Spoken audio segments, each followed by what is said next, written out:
Welcome to Gypsy After Hours. I'm your host, Danielle Mercurio. By day, I'm a quick-witted, intuitive coach, spiritual teacher, and speaker, empowering entrepreneurs and individuals to be successful and live life on purpose. By night, I'm kicking back with the latest in reality TV, trying to make sense of my dating life and being an urban trendsetter. This late-night talk show is curated to bridge together self-help, spirituality, sex, and pop culture. It features some of the coolest people I know, lots of laughs, captivating storytelling, and unfiltered advice. Please note, I'm not afraid to get real or talk dirty. And don't forget to subscribe or give some crazy, sexy love with a rating or Instagram shout out. And now, the show that takes having a lust for life to a whole new level. Hey babes, how's it going? Another day, another episode. Where are you right now? What are you wearing? No, don't tell me. I don't really want to know. But what I do want you to know is that I have a fabulous new sponsor, and I love this sponsor so much, and I'm probably going to say that about all my sponsors, but this time it's really, really true. Like this girl that I'm about to introduce, Meg Sylvester, I'm obsessed with her, and here's why. She came into my life, I want to say maybe about a little over a year ago. And actually, I worked with her because she was in a space where she had completed her certification as a functional medicine health coach, and she was ready to start her business. And she just wasn't sure how to piece it all together. And how do you stay in that confidence and in that right mindset? And, how do you just do all the things that you do once you get certified as a coach? And so we got to work together, and it was so great because she was just like a dream client. Like I mean, pretty much all my clients are, but it's just always affirming when I work with someone that is so stellar, and she is the real deal. And I can say that because clearly her coaching business is set up fantastically by moi, and because I would listen firsthand to her share with me the results her own clients were having and the shifts that they were making. And it's through the coaching that she does. She has this system called the Aligned Body Method. And it's a 4-month program where essentially she blends together science, mind, body, intuition to really give you a holistic experience to live life the way you want to. Essentially, if you're curious if this is for you, she specializes in helping her clients connect to their well-being, their vitality, their purpose in such a way that they are really living the life that they truly desire. And she does this by recognizing and overcoming your blocks so that, it could be those limiting beliefs. It could be those unhealthy patterns, those behaviors, those fixated mindsets that just keep you from going for your dreams. You know what I'm talking about? She works with you, though, this woman in particular, the one that is stuck, aimless, and frazzled, and knows that there has to be more than life than what they're experiencing. So if you've been in this spot, you definitely need to check out my girl Meg. She is delightful. You will go down the rabbit hole that is her website. It's megsylvester.com. It's fantastic. You're going to go to it and you're going to be like, oh my God, who is this woman? Like, I want her to be my best friend. And you'll read about her and you'll see her services. In addition to coaching, she also has a course that's opening on March 26th. It's a May Cause Miracles course. So she adapted this program off of the book by Gabby Bernstein, May Call Miracles. Yeah, why not? You can also cause miracles too. You don't have to just call them. And it's called May Cause Miracles. And it's a 6-week experience that she curated. And if you mention the show for this or for the coaching, you are going to get a wicked deal, like a wicked deal. So let her know that you found her through Gypsy After Hours, and I am going to hook you up. Let me tell you, especially for the May Cause Miracles, you're going to be like, whoa, like Danielle, like you legit you weren't kidding about that hookup. And I'm going to be like, I know. Same with the coaching too. So you want to check that out also. She has a great shop on her website too, a lot of resources that I myself have invested in and sometimes share on my Instagram stories. Most of the time I say I don't know what they mean and that you have to go see Meg because she's got all the answers. She just knows everything about everything, health and wellness, and she's incredible. So go check her out, megsylvester.com. I completely and truly stand for everything that she does. The way that she stands up for herself and the way that she shows up in service is fantastico. And I really believe that you will be doing yourself a huge favor by having her in your world. So go to her website and then go down the rabbit hole of everything she has to offer. Find her on Facebook, find her on the Instagram, and just be amazed. And I probably will have her on the show at some point too. But this is our little intro moment. Okay, little first taste of Meg Sylvester. So again, megsylvester.com. See the link directly on the show notes, and let me know when you sync up with her and be like, Danielle, you were so right. She was so fabulous. And I'll be like, I know. What I also know is I have a fabulous guest on tonight too. I just love everybody. And it's my beautiful friend, Cassandra Bodzak. And I love her. You know, the universe kind of wanted us to be best friends.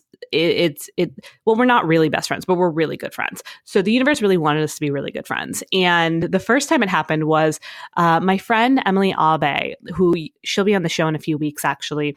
Her and I used to barter readings. So we would do angel readings or intuitive readings or kind of psychically aligned readings, whatever it needed to be. We would kind of just exchange them for each other. And one of the, we don't really do it anymore. We haven't done it in years, to be honest, but we used to do it. And one of the things she told me was that I was going to be friends with this girl named Cassandra. She had blonde hair and she was vegan. And, you know, she had this Instagram name. I think it was like Go Green and Skinny or something at the time. Now it's Cassandra Bodzak. But she was like, you're going to be friends with her. And I was like, oh, cool. And like, I followed her on Instagram and didn't really think much of it. And then I'd say maybe less than a year later, a mutual friend of Cassandra and I, we were both living in New York. A mutual friend said, hey, you know, my friend, Michelle Maros, who's another dear friend of ours, she just moved to New York City. It's her birthday. Let's throw her a dinner party. And I was like, that's cool. Like, I'm all for meeting new friends and birthday parties. And it was like Mexican food. And it was, before the Mexican food, it was one of those, stripper, what's that? Oh shoot. It's the like number one, stripper classes. It's blank. It's by a woman named Kelly. Well,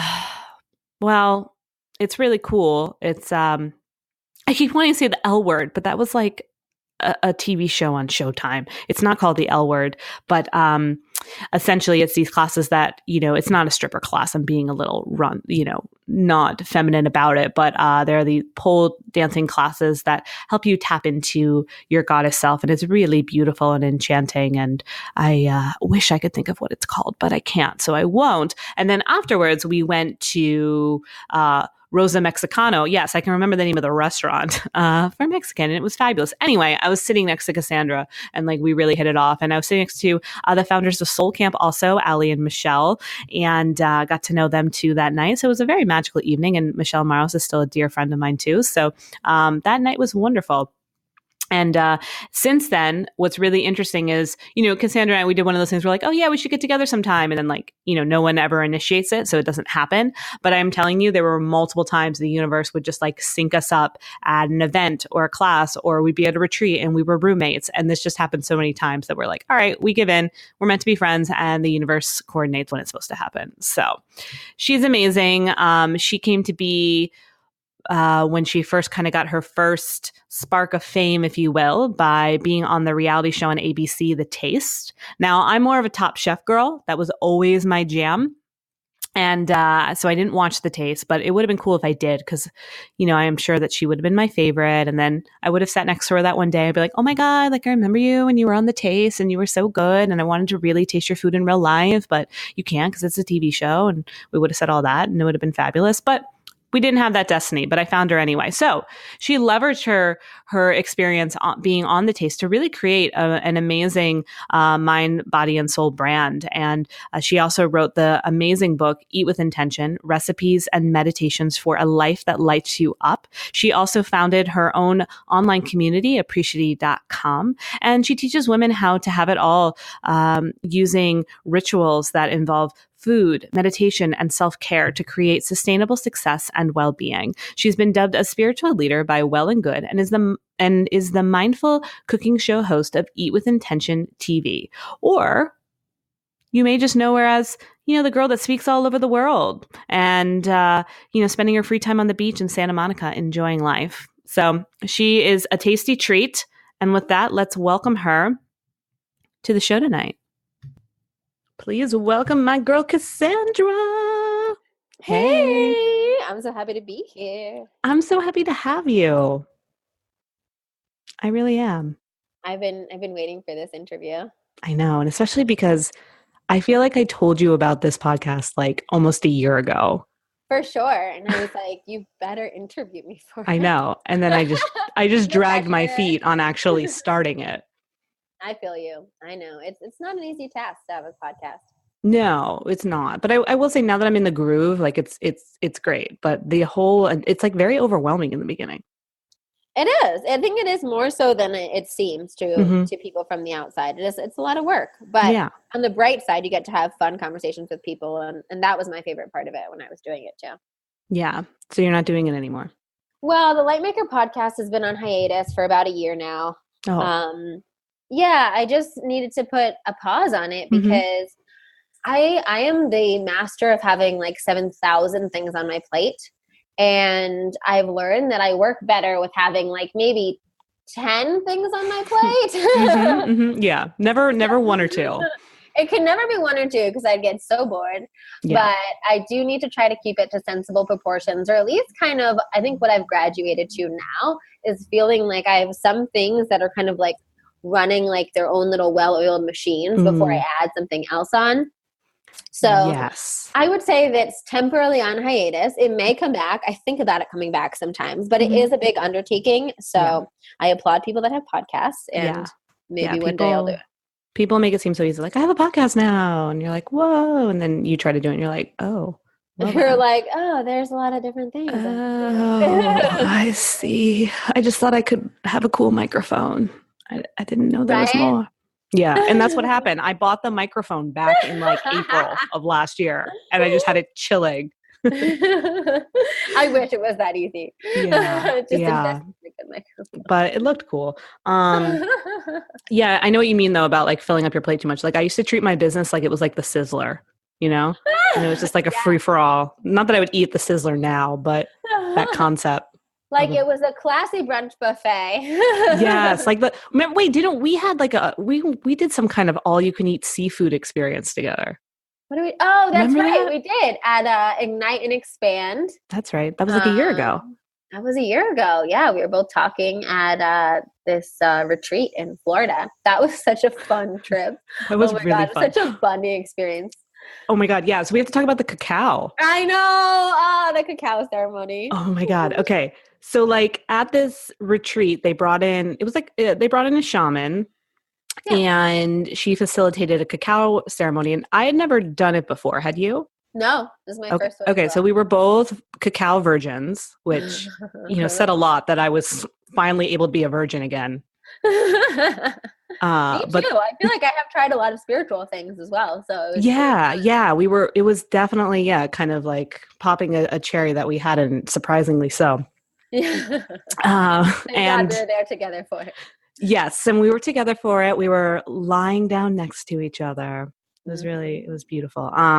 But essentially the shaman, so she brought in the cacao, and for anyone that doesn't know, like kind of the essence of a cacao ceremony. So it's literally like chocolate in its purest form. And then it's concocted with, cayenne and cardamom and all these other beautiful antioxidants. And you, take it, and then basically you go into this meditation, and I feel like there was a sound bath with it, and like literally, like I call it my Cacao-gasm, because I was like literally like a dead like a fish that's like flopping around like almost dead, you know what I mean? Like that was my body. It was like it was just like going crazy, and it was like such pleasure, and I feel like I saw like Archangel Michael like coming upon me. It was just like really wild.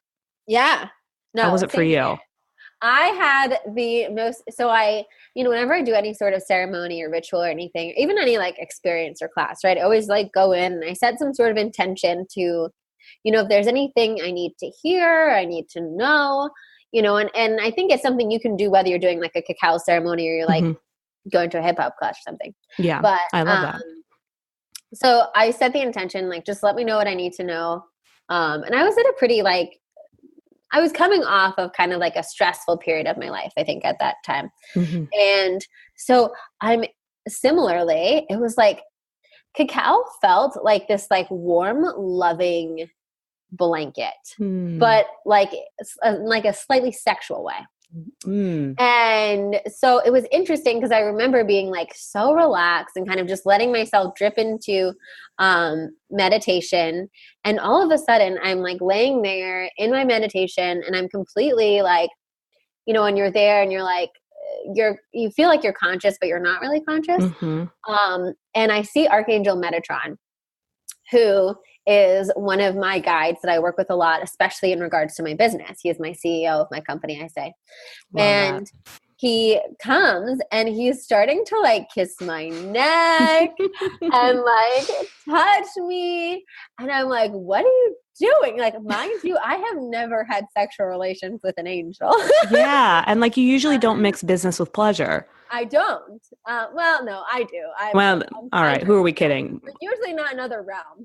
Usually not in other dimensions or with, non-human form. Non-human form. That was the first for me.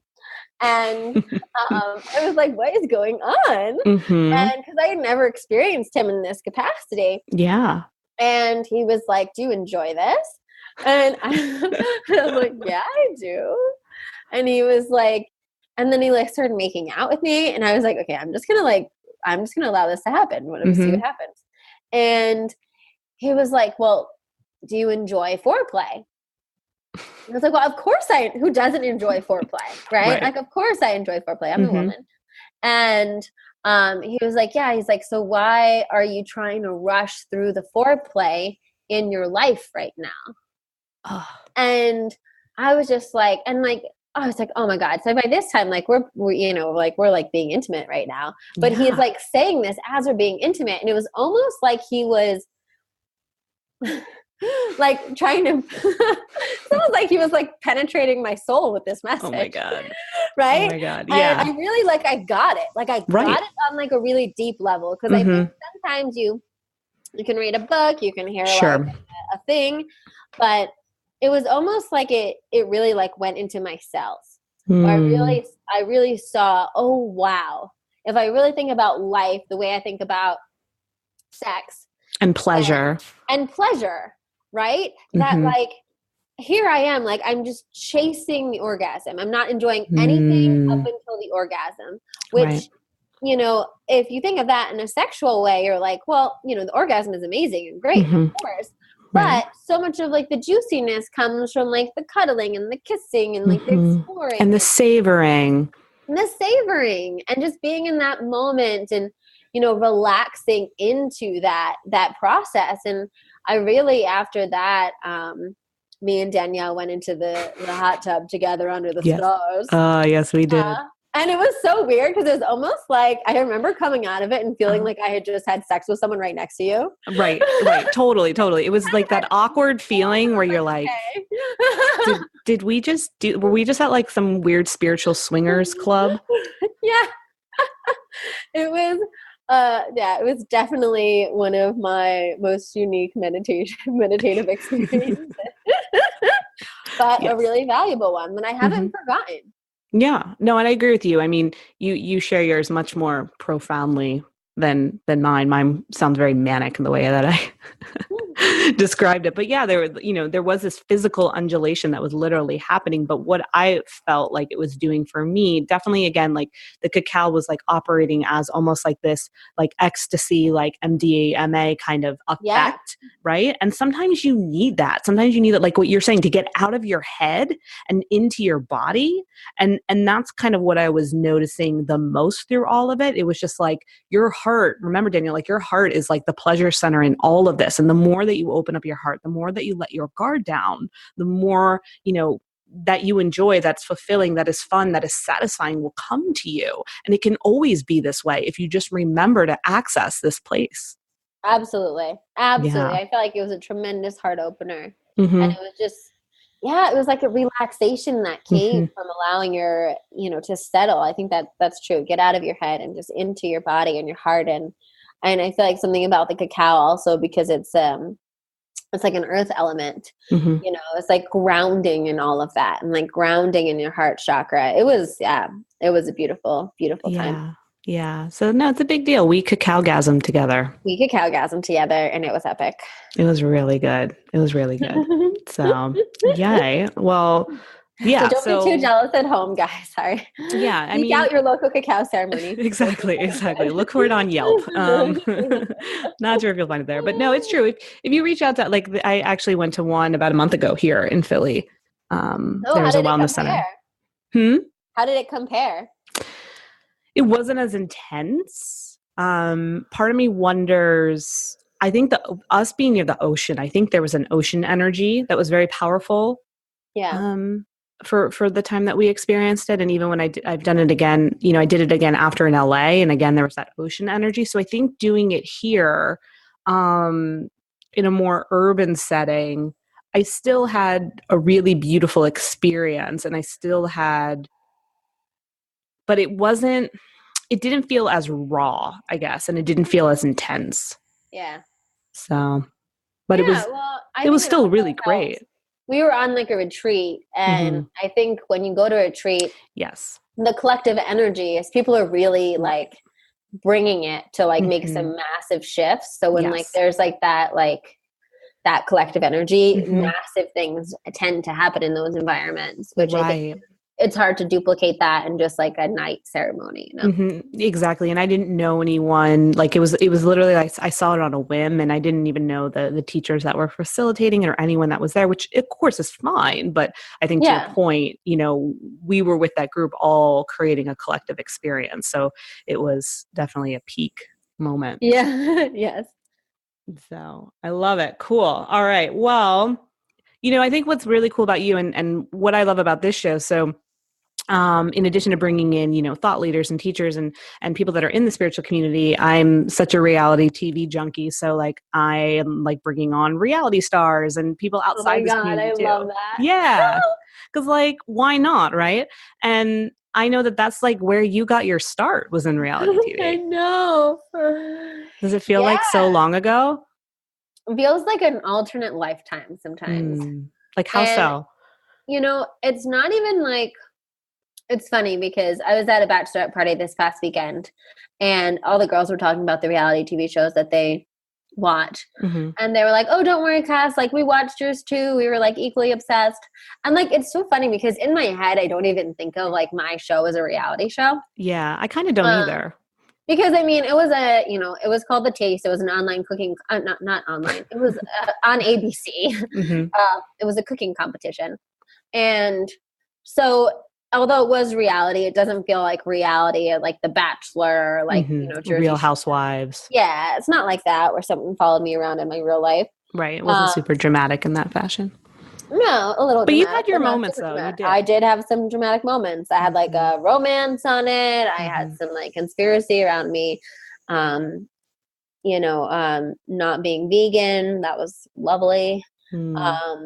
But you know what? I'm so grateful for it. It was that moment where I really felt like I almost was dragged backwards into it. I didn't plan on it. I didn't really try to have it. It happened to me, and I just kept on saying, yes, let's do it. And then when I was there was when I really realized, like, oh my God, this is what I'm supposed to be doing. Like, I'm supposed to be teaching people about health and happiness and, you know, being myself.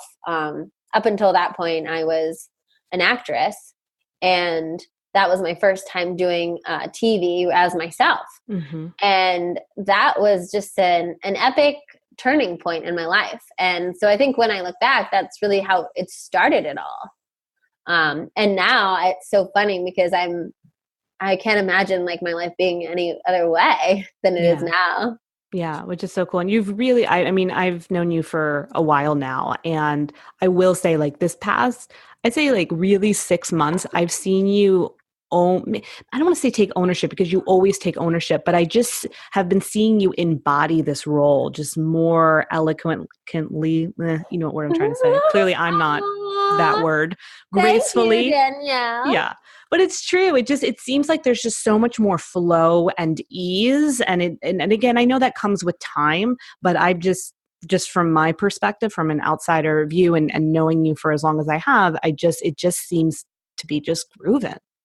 Yeah. And that's totally spot on.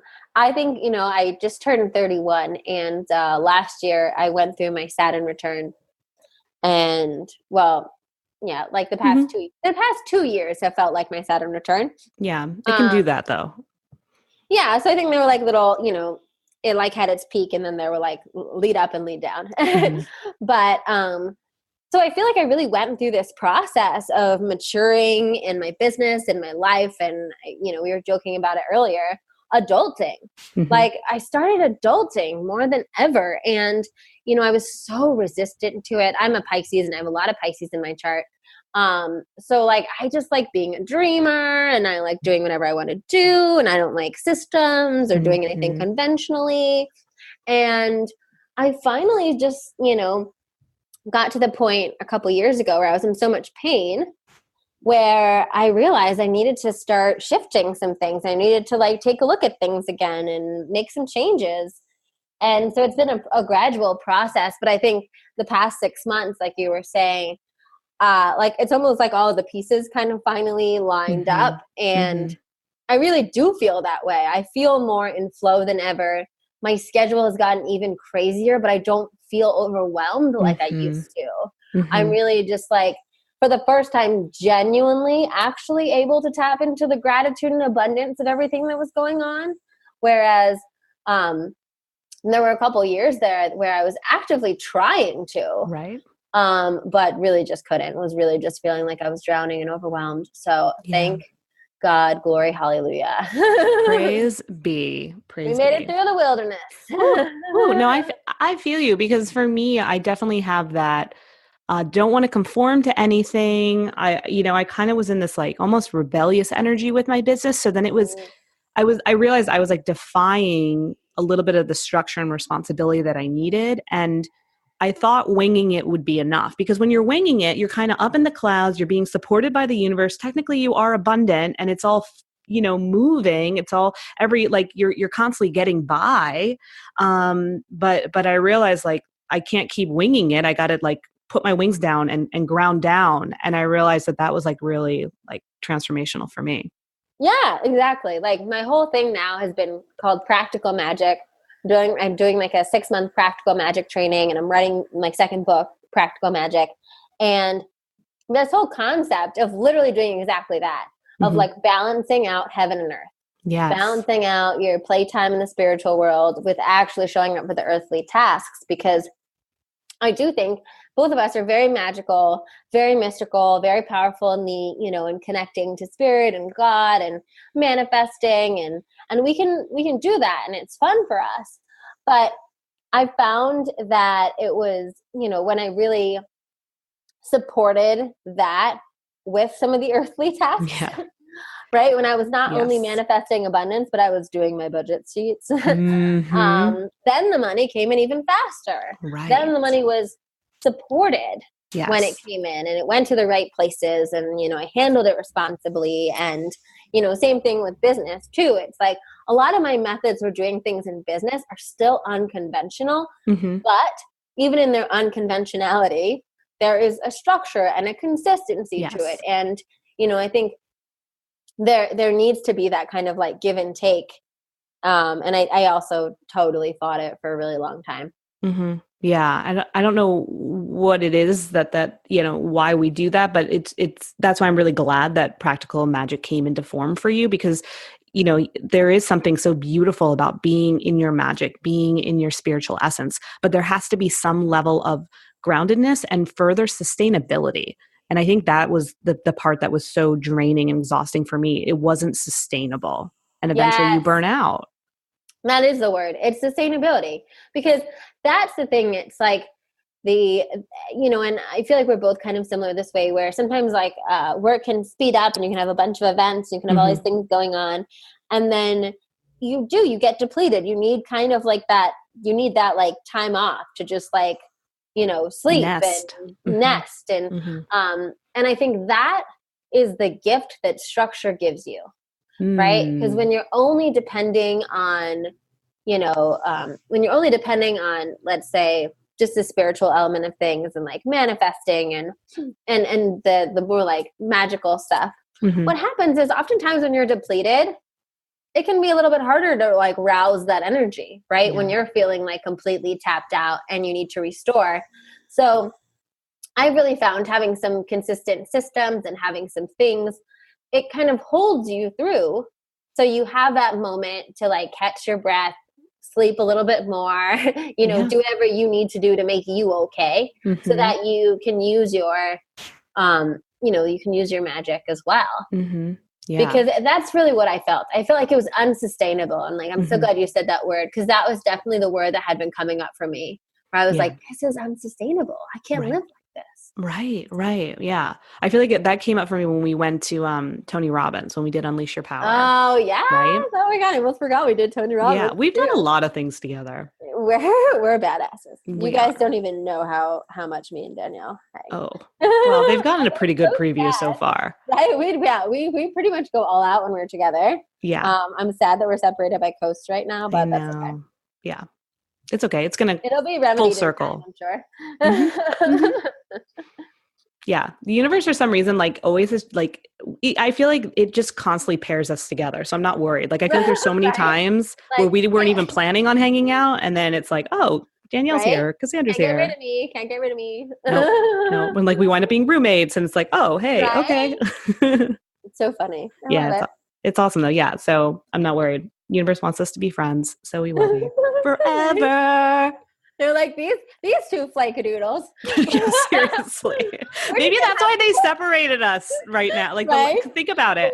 Like, I moved back here in September, and I've been practicing sustainability. Yeah. So that's why I did. It was like, we need to pull these two girls apart. Cassandra can be on the West Coast, Danielle will be on the East Coast, and they need to get their shit together. Yeah, and then we'll be reunited in a celebration of getting our shit together. Hopefully not in the middle of America. Don't reunite us in like Iowa. Let's be reunited in like, I don't know, like one of the Greek Isles maybe. Ooh, that sounds great. Put that out in the universe. All right, putting it out there. Putting it out there. Mykonos. Yes. I was talking about that last night. I actually was on a date last night. Ooh, oh my God. I know. And I manifested him. I'm like blushing because I'm like, what if he listens? But I don't think he will. Or it doesn't really matter because he would like that too, I guess. So this isn't airing like. Manifested him. Come on. Tell us how you manifested him. So first of all, what I realized, like, I had this huge realization. I've been, since I've been back, like I was telling you before the call even started, like I feel like I've been adulting more and really just owning my shit. And I kind of felt like I was at this weird place, and you know a little bit about this, where like I felt like the spiritual tools weren't working anymore for me.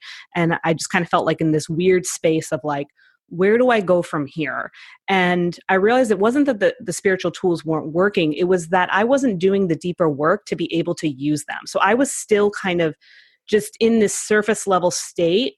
And because I wasn't allowing myself to go deeper, I was trying to use the tools, but the tools couldn't work because I wasn't going to a place where I could apply them. Does that make sense? Yeah. So I was kind of in that space. And so I've been doing a lot of inner child work, a lot of family origin stuff. So like really going back into my childhood, which is, dark and not always fun to kind of go back in time and pick apart the times where you were hurt or vulnerable, or felt abandoned. And so I started to play with that, and I started to look back at old stories, and I realized I've developed this story because of my upbringing that I'm irresponsible and that I'm a flight risk. Oh, yeah.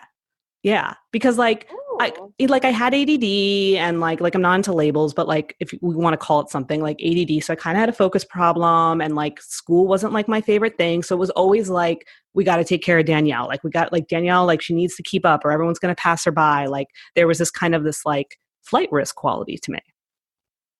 And so that's so interesting. I would have never guessed that about you. I know people say that all the time because I was trying and so then I was in such like a codependency with my business, with my life in so many aspects to show people I've got it together. But deep down, I was still playing the story of you don't have it together. So subconsciously, I was playing a different story than what I was projecting to the world. Ooh, I feel like I can relate to that a lot. Yeah. So then that creates a lot of wonkiness, right? And it repels what you're trying to manifest. Like you can't some things you can manifest by projecting out, but like if deep down subconsciously you're playing a different manifestation, it's going to come to a head. So once I had that realization that like the reason why I wasn't attracting serious guys was because I wasn't taking myself seriously as partnership material. Yeah. And so then that was like a huge game changer for me. So I was like, fuck that. Like I am capable. I am responsible. Like I'm a freaking entrepreneur. I have no debt. I'm like able to live in a place by myself. I built a business like X, Y, and Z. And then I started looking at it from a relationship standpoint, like how I'm like, quote unquote partnership material from the space of how I would show up for them and all these different things. So then from there, I got more and more clear too on, okay, what kind of guy am I really looking for? Because I think before, based on the story of don't take me seriously, I was attracting a lot of players and I thought that's what I wanted. And then I realized I don't want a player. I don't know. So then I redefined what I wanted. And then he like these guys are like showing up. That's amazing. It's really cool. And so, yeah, I went on a date with one of them last night and like, it was so funny. Like he was like, normally the kind of guys I go out with are usually, they're kind of like me in this way, like loud and flirty and kind of like, sexual, like how I can be sometimes like my, my dirty gypsy counterpart.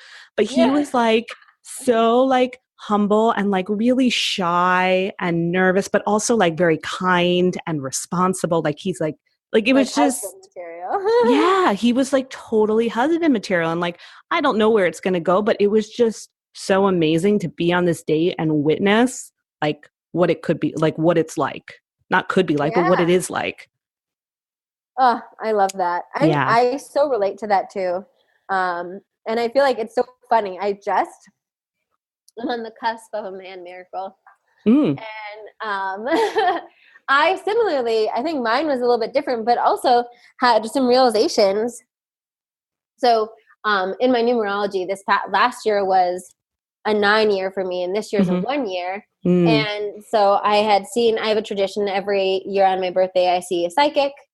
And so I saw a psychic on my birthday a couple weeks ago, and she was telling me about this and how I was completing a pattern with men. And then I still had like one guy that was lingering. There's always that one.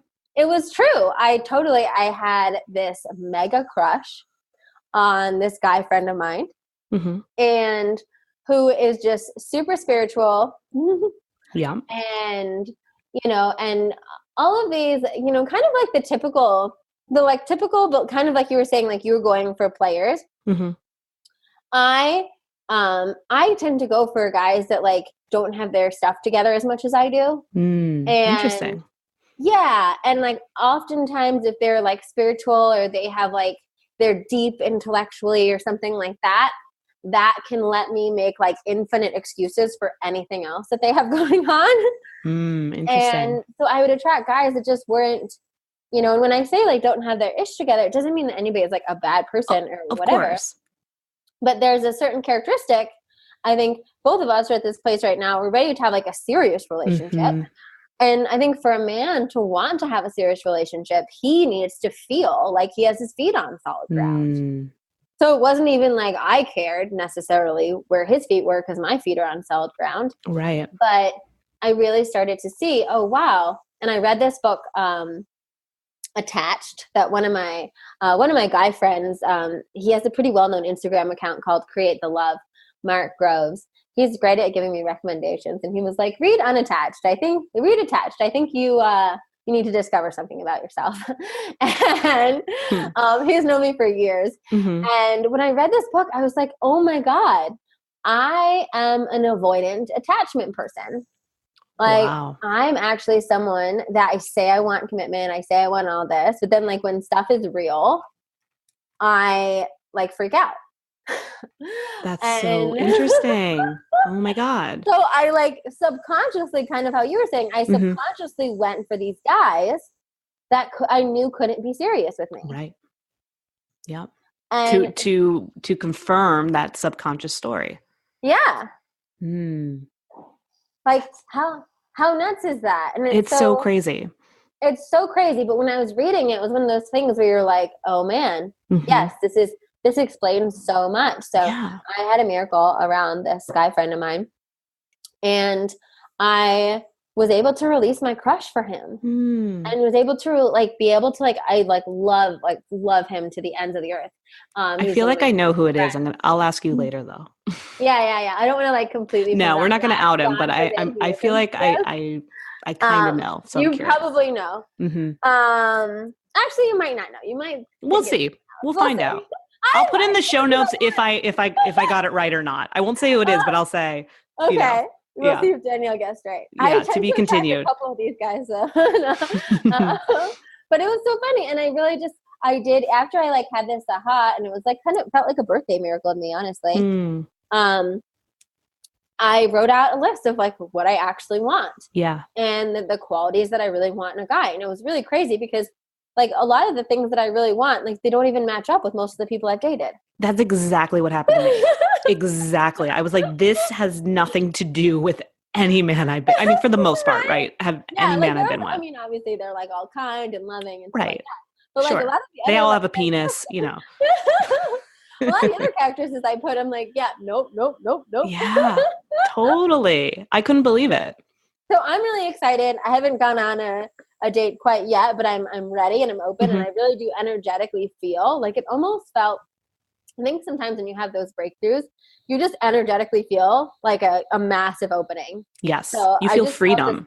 I really did. So I'm so excited. I feel like I'm going to go on a date soon, and I think he's similarly going to be someone that I may have not dated before. You know, in the quality sense of the word. Yes. You know, and I'm excited to experience that. It's really cool. Like I felt so just at ease and comfortable, and what it was because I also wasn't really relying on his validation, right? Like, of course you want, if you're interested in someone, you want them to like you back and you want to see where it's going, but like, it's a first date, you know, we really don't know each other. So I wasn't in that space of like, does he like me? Does he want me? It was just kind of like, here I am having a conversation. It's going well. He's really sweet. This is really nice. And just being content and in the moment. And it was just so refreshing.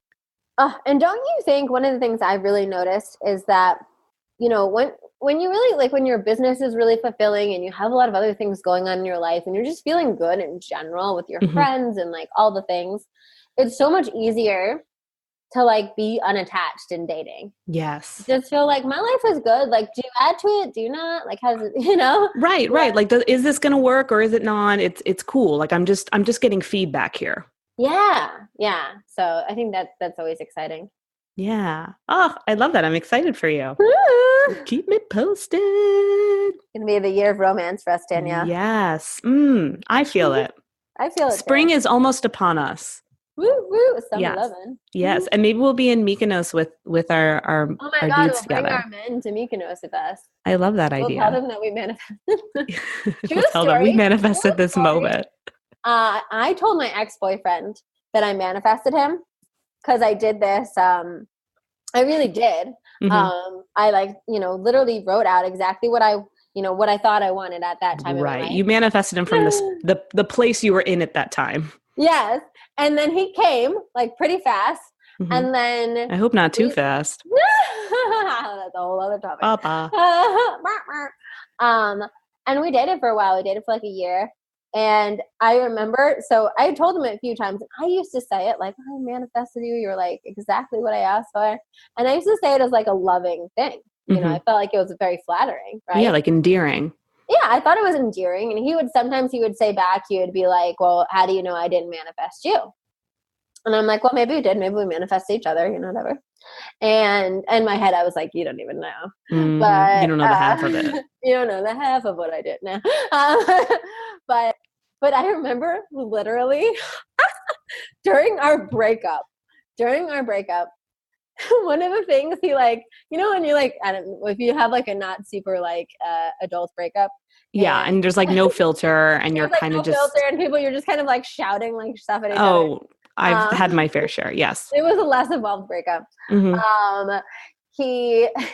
He was like, and I freaking hated that you always told me that you manifested me. Like, don't tell people stuff. It's creepy. It's weird. It makes me feel like I didn't have any free will in the whole arena. Like, you just called me in and I just had to be yours. And I was like, God. Oh my gosh. Oh my God. Lesson learned. Wow. So now I'm like, if I, for my upcoming husband, I might be a little more delicate with how much I tell him I manifested him. Right. I think he will appreciate it down the road, perhaps not initially. In the right timing. Yeah, with the right timing. Yeah. Do you want to hear? Okay, so this is what happened in my last breakup. What he yelled to me. Oh gosh. Okay. So we're like going back and forth about stupid things. And so like I have this is going to get like kind of gross, but like I have like, like you never want to like fart in front of your person you're dating, right? Yeah, of course. At least not in the beginning. And so then I have this issue. Well, from Soul Camp, I have this issue where like if I don't, then it like all like kind of like percolates inside of me. You know what I mean? Like you have like this internal fart kind of situation happening because you can't release it. And so I would like do that and like think like, okay, I'm getting away with it though. Like I'm not farting in front of him. Well, apparently it would all like come out when I fell asleep. So he was like, oh yeah. He's like, cause I said something like you snore, like, I don't know. And he was like, well, you fart in your sleep. And I was like, oh my God. My That's God. so mean. I That's know. a fucking low blow. I know. It really was. I was like, you know what, dude? But anyway, but I'm like, I'll look into that going forward. Well, what can you do? Like, what can you really do about that? Like, you were sleeping. Yeah, like nothing. I mean, there's not much I can do. I actually had a guy tell me that once, and it was like early on in our dating, and we were like making out in his bed during the day, and then like we just like took a nap, and and he like, and the thing is like to this day, I don't know if he was like being honest or if he was just like trying to bust my balls. But like after I woke up from the nap, he was like, yeah, you totally like farted in your sleep or whatever. And I was like, no, I didn't. Cause it was like, when you like, when you take a nap and you're like sleeping, but you're not really sleeping. Sleeping. Right. And so I was like, I was pretty conscious for that. I would have totally noticed, and it probably would have woke me up even more. Yeah. I'll never talk about this. Yeah. But literally, that comment made me just be like, F you, dude. Yeah. I'm so done with you. Like, yeah, like guys, it's not cool. Like, that's rude. Like, it's rude. It's rude. It's not necessary. And I also think you get to a certain age where, like, obviously I'm such a lady in all those aspects and like don't like, I'm not one of those girls that likes to like burp in front of guys or anything. Yeah, I'm the same. But you also get to a certain age where you're like, okay, like I've definitely dealt with like boyfriends or whatever who had like diarrhea or, like. Sure, like we're human. Like it happens. We get sick, Yeah, things happen. And like, it's not intentional. Make someone feel worse about them. Right. That's the issue I have. Like, yeah, like of course, like, yeah, we're all going to fart accidentally in front of somebody. Like, it's gonna happen, but like don't make someone feel bad because of it. Yeah. And again, especially in the beginning. I want to ask you a question, Danielle. Oh, okay. I just want your opinion on this. So, as an astrologer, what's your opinion on like doing someone's chart when you start dating? I always do everyone's chart when I start dating them. But what's your opinion on like, let's say like, looking at your astrological compatibility? How much weight do you actually put in that? Well, the thing is initially I try not to do it at all. Like I try not to look up their sign or anything because I don't want to subject myself to any kind of like judgment. I want myself to be really open and not because I have a tendency because I know the signs so well. And like for me, astrology is a psychology. So like if I have access to their information, like I look at it like psychological data about this individual. And you're like, don't tell me your birthday. Whatever you do, don't tell me your birthday. I know. Tell me your birthday until we're 6 months into this. I know. And that's I was in the clear with the guy last night. And then my one girlfriend, she like found him on Facebook and she was like, I found out his birthday. And I was like, oh, here we go. And I like found it out, but it's fine. But I will say I haven't looked up the full date yet. I've just been sitting with the actual date and what I do know. But isn't that funny? Because like I know myself and I want to be open, and I want, because I'm sometimes the type of person, I'm like, well, especially when it comes to relationships, and like, if God wants me to, like, I'm kind of more in an open space now. And like, if I really am doing the work and attracting someone that is aligned to me, like, who am I to say like, actually it doesn't work anymore because of this? And I just don't want to like block myself. So my feeling is, if I can wait at least a couple weeks, I feel like I shouldn't look at it until I actually sleep with the person. Then I'm allowed. Oh, interesting. Right? Like, some people will say like, don't sleep with a guy for 6 weeks. I'm like, don't look at his chart until you sleep with him. Right? Yeah. Cause I don't want it to get in my head. And I advise that with other people as well, because I think we get too dependent on it. And instead of just looking at yourself in the relationship and looking at this person showing up for you, we're trying to get more answers of, will this work? There's that impatience factor that starts to come into play. And I think it's kind of like, well, it's like that energy of like, well, just tell me if this is going to work. And I think we both know about anything in life, whether it's love or career or anything. It's like, you can, right? You can make an educated guess based on information that we can tap into. Exactly. But whether it's like tuning in psychically or with tarot cards or with astrology or whatever it is, it's like, it's an educated guess. It really is. Still so many like question marks, and your best bet is totally just following your heart. Yeah, follow your heart. And I do find that, again, as the relationship evolves, as, you're with that person for a longer amount of time, then you can look at your charts. I like working with couples that have been together at least like a year, and then taking their charts. And then it's more about communication and like things like that I'm able to help them with and really like strengthen. It's like, okay, tell me what's been working for you guys and tell me what hasn't been working. And then I look at their charts, and it's like I can really help them and I can really strengthen their relationship, even if on paper it doesn't look like it's compatible, as like you were just saying, like anything technically is, if it feels right. Yeah. It's just a tool. I stopped doing like the compatibility ones, but I'll look up a guy's chart when I get to the point, for me, it's just when I get to the point where I'm like actually thinking about investing in him. It's almost like I want to look at his medical record. You make it sound like a business venture. Right? I'm like, I just need to assess what I'm signing up for. And I look at it, but recently with this guy that I liked, I looked at his chart, and it was actually so interesting. And I always tell them, like, I don't do it in secret. Obviously, because I need their birth time and place. And I'm like, so I'm just gonna look at your chart. And I remember I was talking to him about it, because he was like, what? He hadn't ever had anyone even look at his chart before. So I was going through certain things, and there were certain things that came up, and I was like, oh wow, this says you're like super emotional. Like, I definitely haven't seen that of you. And he was like, yeah, I'm pretty good at like keeping that away from you.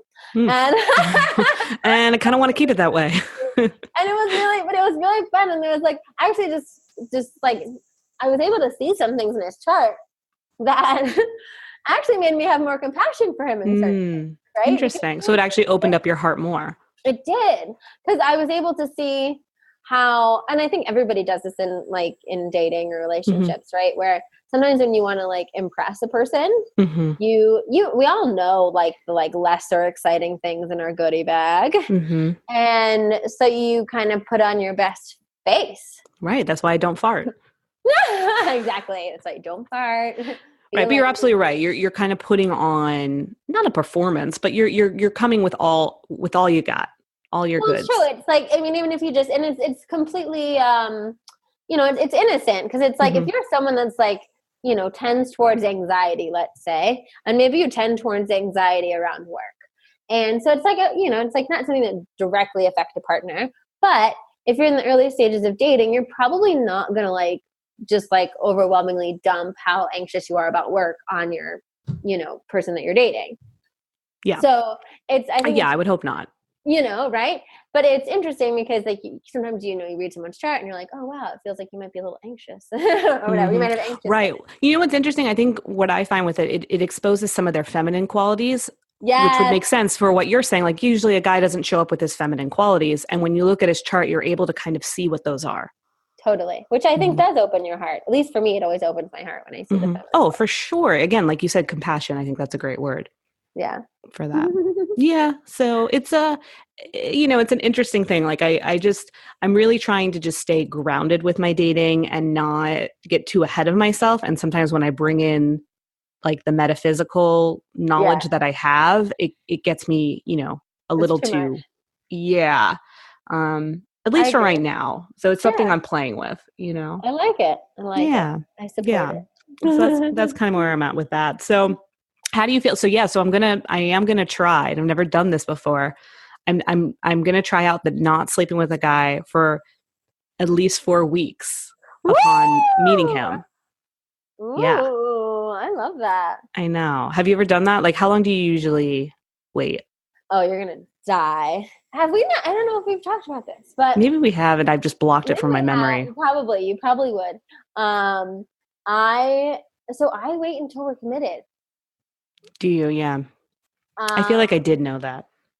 And Yeah. how does that work? Because like again, I'm being like completely honest. Like I've done that. I think one time, and even still, I think we only waited like 2.5 weeks. Well, there are definitely times where that period is shorter than others, depending on like how ready the guy is to commit. Um, but yeah, it's honestly it's complicated. And it's not that easy anymore. It used to be way easier when I was younger, and now when I'm dating now, guys, especially in LA, I'll say at least like they just expect you to sleep with them really soon. And for me, the reason I do it is because I know myself and I am someone that cannot have sex without getting ridiculously attached to someone. Right.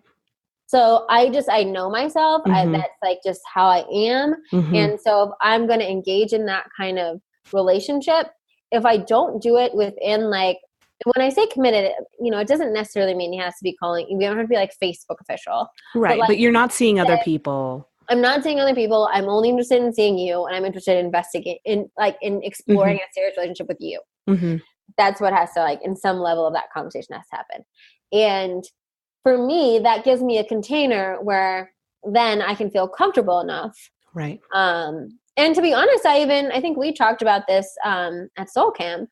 I've even had instances where the guy is ready to say that before I am. And then I've had times where even though we were committed, it still felt a little soon for me. Yeah. I really, I just really feel like I need to like really know someone, and it just totally depends on the relationship.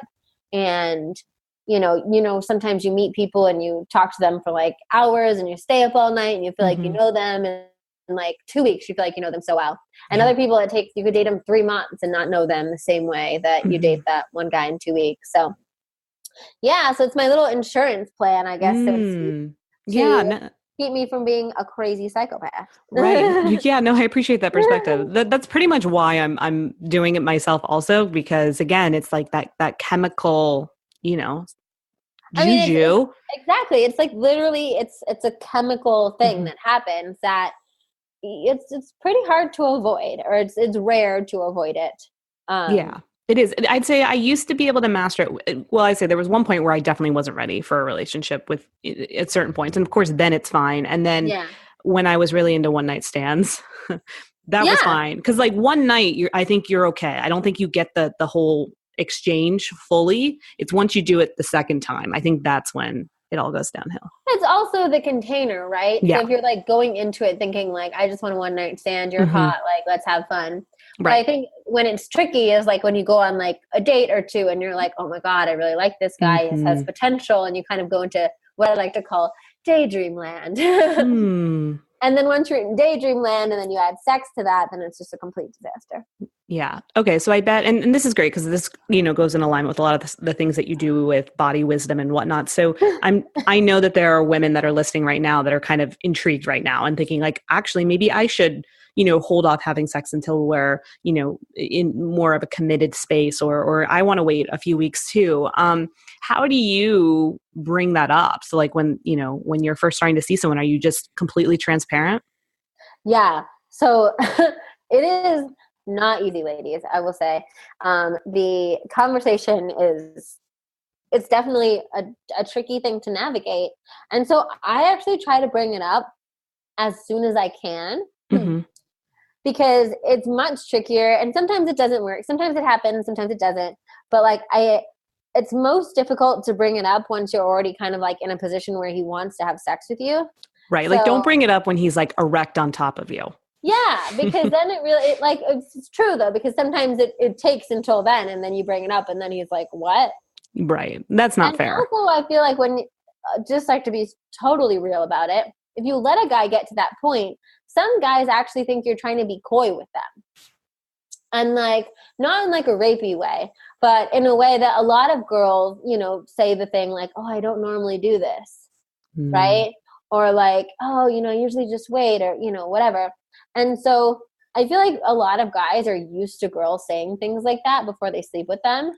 And so they aren't, whereas like, if you just say it to him in a way, I usually, in the first couple of dates, if don't put myself in situations, so like don't go back to his house, don't ask him back to my apartment, for at least the first like couple of dates. Makes sense. So there's like no way that it could even happen. That's really helpful. Right. So public places. And then if he asks you to go back to his apartment, and you feel the fact that he wants you to go back to his apartment to whatever, hook up. There's Matthew Hussey actually gave this great like little one-liner that I thought was so perfect. And he was like, when you're rejecting a guy, you want to make sure you're being like sweet too. Right. So you have to like, you kind of have to, cause it's an ego blow to him that you're not sleeping with him. Right? So you don't want to be blunt.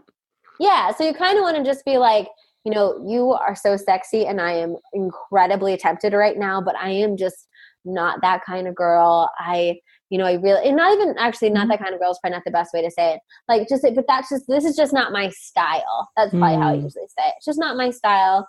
I really need to, get to know you better. And I'd love to see you again, That's and so great. You want to like sandwich it with a compliment and a reassurance.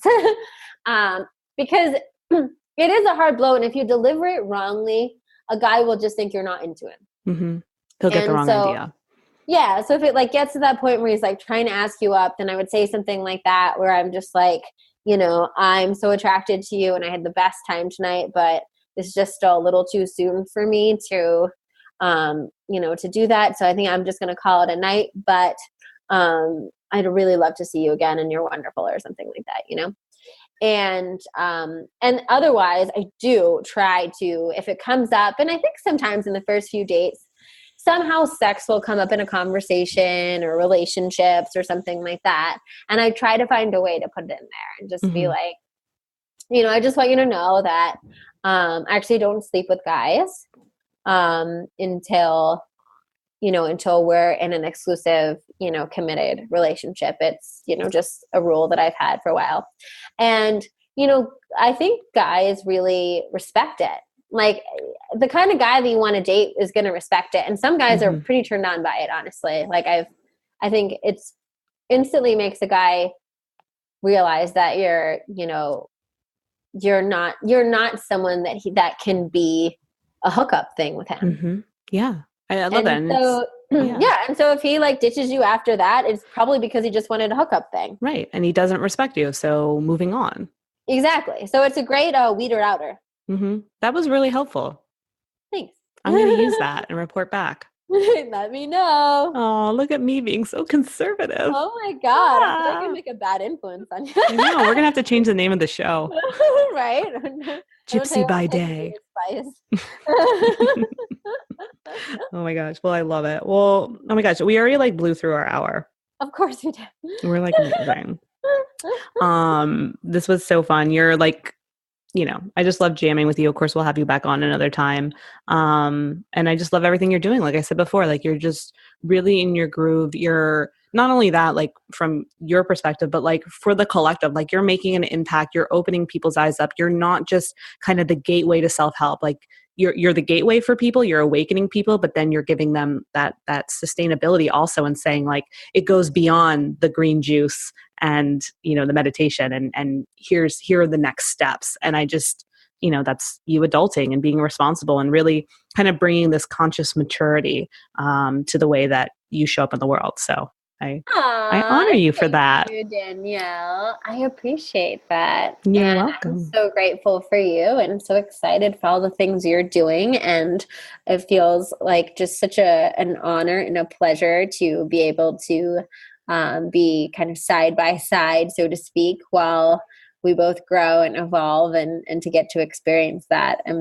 I'm so excited for everything that's going on with you and for this podcast, which I'm so glad that you finally created. Me too. Thank you. It feels good. It's been awesome. So, yay! All the things. All the things. Good juju. Also, side note. So I just got invited back to Soul Camp, but it's Soul Camp East. Oh, well, because you're on the East. I know, but it's like I've always done West with you. I know. Well, I'm not doing West this year. Oh, so maybe that's why. So you're free to do East by yourself. I'm gonna do East by myself. It's gonna be weird. It's gonna be weird. It's not gonna be weird. half as fun without me. Yeah. It'll be fine. It's the universe still being like, okay, Danielle, you stay on your coast. You stay on your coast. Be responsible. Yeah. You guys can see each other in small doses. Exactly, which is great. So I already put in the show notes and talked a little bit at the intro about how people can find you and all that. But is there any kind of lingering like shout out you want to give for yourself to the world? Oh, yeah, well, I don't know.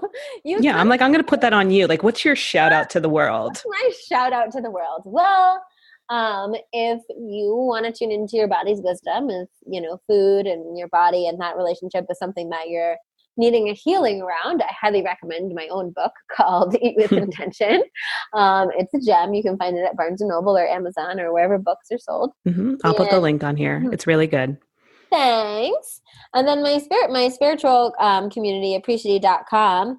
If you want something, if you live in an area, I created it specifically for people that live in places where maybe they might not be as lucky as us to be able to go to the random cacao ceremony on a Friday night. It's a weekly spiritual workshop. We can kind of tune in and meditate, and we have different topics and different things we cover all the time. And and I mostly live on Instagram, so that's the best place to follow me if you want to watch stories about every nook and cranny of my daily life.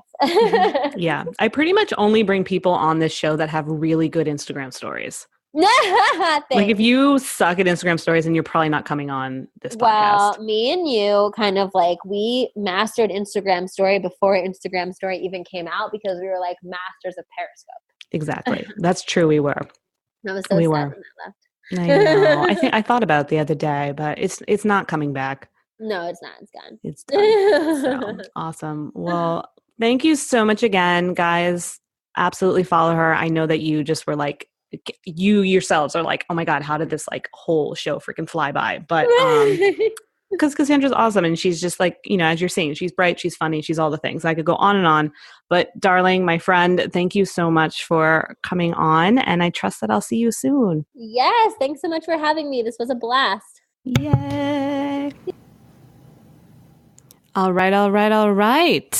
Another show, another experience, another transformation in your life. The other day a friend was telling me, she's like, your show is like a show about nothing, but it has depth at the same time. It's like, thanks. I'll take it.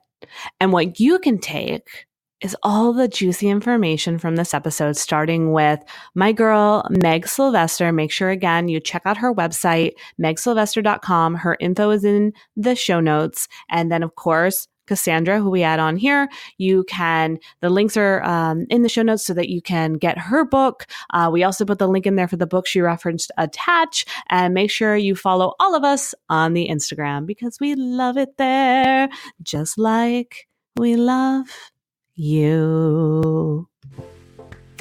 I may not need your validation, but I certainly love it.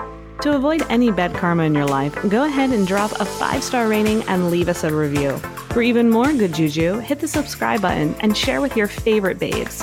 Thanks for listening, and I'll see you next Tuesday? What? Am I allowed to say that?